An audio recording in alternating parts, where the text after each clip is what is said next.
What's going on, Jerome's? Football is back, baby. That's right. The Hall of Fame game went down last night on Thursday, and now we have football every single week until February. February 12th, when the Vikings hoist that Jerome Barty for the first time of 12 times in the next 10 years. And also, kid number 3 just comes up, said hut.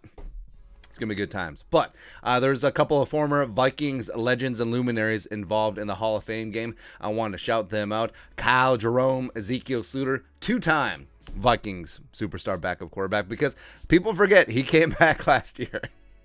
He was the backup for the Green Bay game. It's hilarious, man. Former 2016 first-round pick Laquon Treadwell, where I never had anything against Treadwell. It just didn't work out here for a myriad of reasons. But he latched on with the Jaguars last year and actually did pretty well. I think that he could be a significant part of the Jaguars passing game going forward, even with all the free agent acquisitions that they had this offseason. And then also Amir Abdullah, who had been the Vikings backup running back / special teamer for a number of years. He's with the Raiders, and he scored a touchdown. Actually, the first touchdown of the football season, just waltzed in around right corner, around right tackle. He was a former Cornhusker, just student body right.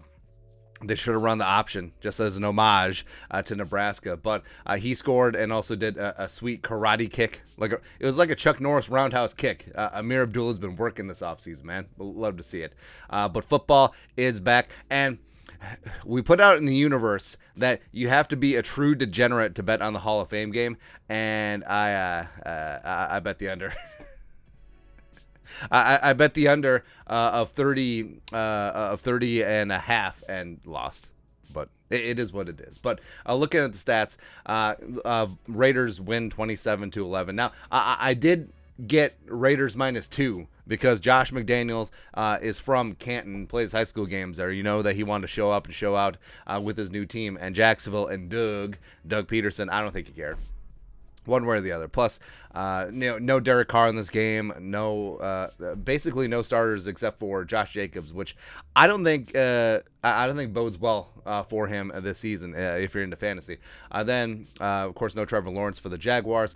Jake Luton, the legendary Jake Luton, got the start over Kyle Sluter. But it is interesting that Sluter just came in off the street because they signed him like a week plus ago and just like, hey, I'm QB3, baby. That's right. Also, he had the Jaguars' only offensive touchdown, which is good to see. Now, his throw to a running back out of the backfield, that was almost like full-on pick six, but whatever. He got it done. The USFL superstar, former Vikings preseason legend, was 13-25 for $127. Had a tutty as well as a 79.9 quarterback rating, which was second best for the game. Actually, best for the Jaguars, third best overall. But also, who is Chase Garbers?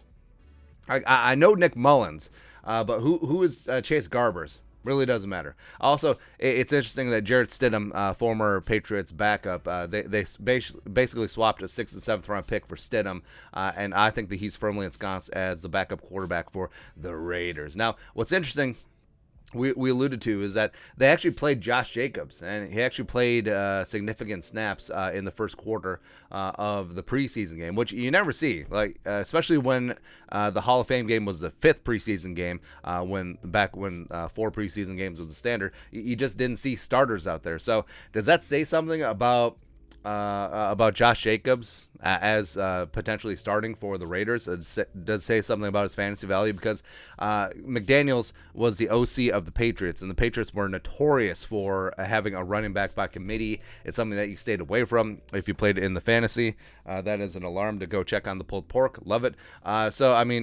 Is Josh Jacobs going to spearhead a committee that has Kenyon Drake, that has Zamir White, the draft pick from Georgia, maybe even Amir Abdullah getting some run as a third down back? It's possible. It's possible, man. But yeah, Amir Abdullah scoring the first touchdown of the season. You do love to see it. And I always liked Abdullah, and he's very well liked by his teammates. I saw a lot of current Vikings on the gram shouting out Amir Abdullah after his touchdown. They love him. They love him, man.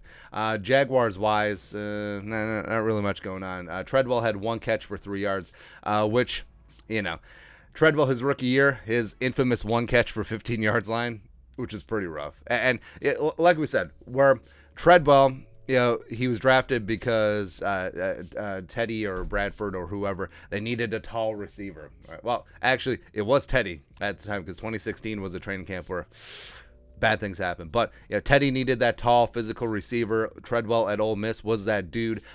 He was A.J. Brown before A.J. Brown.